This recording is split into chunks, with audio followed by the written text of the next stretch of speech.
Nice option with Parsvottanasana is to just taking the hands in towards the chest. So that from the hands in towards the chest, we sink up and forwards. So lengthening up through that front leg in particular, steady down through the back heel. So we're getting that lovely feeling of life coming up through the legs and then sinking down. So it's almost like we're drawing in to keep the life steady within us whilst we expand out and beyond.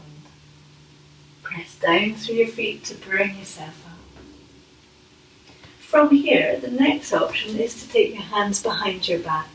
So you can have the hands facing down, the heels of the hands can face down, fingers can point up, and we can think about bringing the hands up the back of the body and shoulders roll slightly forwards so that we can come into Parsvottanasana with the hands in prayer pose at the back.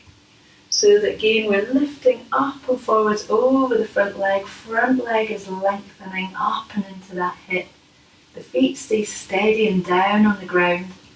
Ideally looking for a neutral connection with the chin, so that instead of looking forward, you're going to be looking towards the edge of your mat, so we've got a length through the back of the neck. And then press down through your feet to bring yourself up and back to standing, so back to settled feet. Settle yourself into your practice. Choose whether you're going to come into all fours like last week to start with. Maybe you'll come and try a variety of different things with Parsvottanasana. See if you can find a feeling of life in your spine. The ability to sink down and into the hips, and then to open and widen across the shoulders.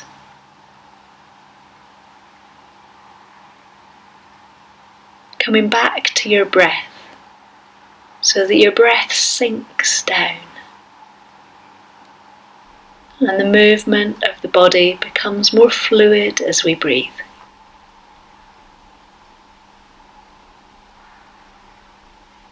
Seeing if you can allow the body to breathe evenly and easily, naturally.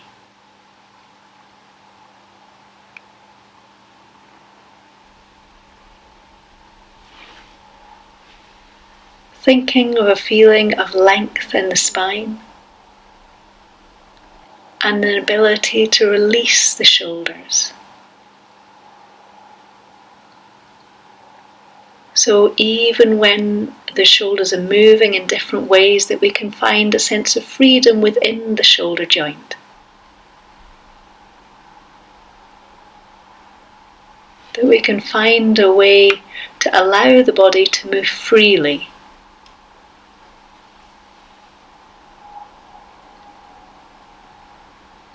It might be that you're sitting with legs wide and taking the arms out and over to one side. It might be that you've decided just to sit quietly.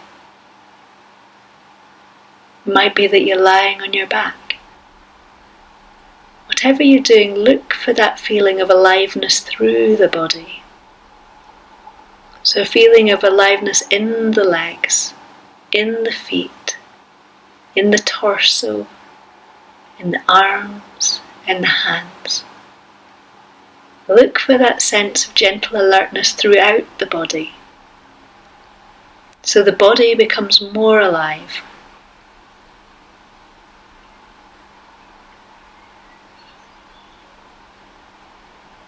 You can also think of it that as the body becomes more alive, that the mind becomes quieter.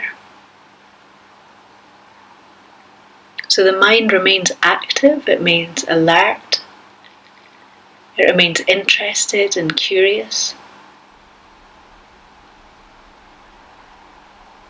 But the everyday thoughts start to still a little bit. Noticing the sides of your waist.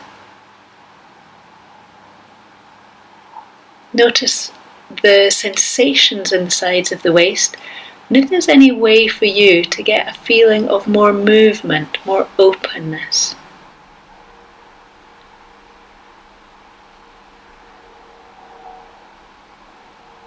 think about the feet, the aliveness in the feet. So many little bones and joints within the feet. So many refined ways to move within the feet. Thinking about that gentle lift into the arches of the feet, the spreading and widening across the balls of the feet. Then like that spine that comes down through the outsides of the feet. And really notice what part of your feet are touching the floor right now. What part of your feet are touching the floor, and what's the contact like between your feet and the floor?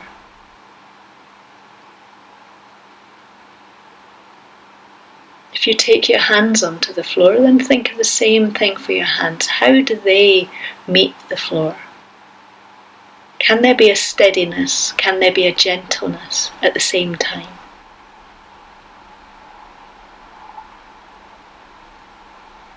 Our concept for this week is the concept of ahimsa. Ahimsa is a Sanskrit, and it's one of the yogic philosophies or main philosophies, the limbs of yoga that are like the kind of yoga rules of living. And ahimsa means non-violence. Non-violence or non-harming.